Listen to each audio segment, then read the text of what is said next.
কল্পনা করুন এমন এক জাহাজের কথা যা পৃথিবীর বুক থেকে চিরতরে মুছে যাচ্ছে, কিন্তু তার আগে সে আমাদের কিছু রহস্যময় সংকেত পাঠিয়ে যাচ্ছে।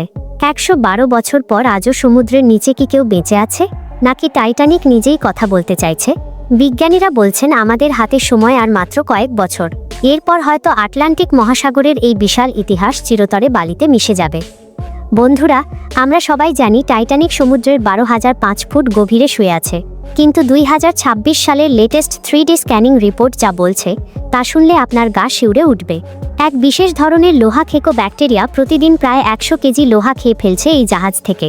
গবেষকদের মতে 2030 সালের আগেই টাইটানিকের ছাদ এবং আইকনিক সেই সামনের অংশ ধসে পড়বে, অর্থাৎ আমরাই হয়তো শেষ প্রজন্ম যারা টাইটানিককে এই অবস্থায় দেখছি। রহস্য কি এখানেই শেষ? একদম না।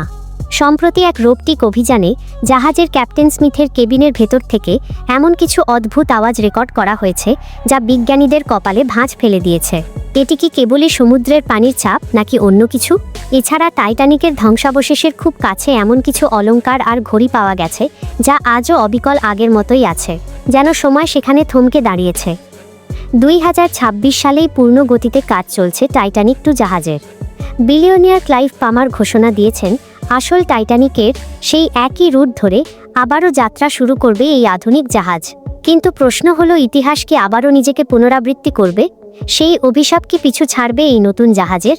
আপনার কি মনে হয়, টাইটানিককে কি সমুদ্রের নিচ থেকে তোলা উচিত, নাকি তাকে তার রহস্য নিয়ে সেখানেই থাকতে দেওয়া ভালো? কমেন্ট করে আমাদের জানান। আর ভিডিওটি ভালো লাগলে রহস্যের এমন আরও রোমাঞ্চকর তথ্য পেতে এখনই সাবস্ক্রাইব করুন।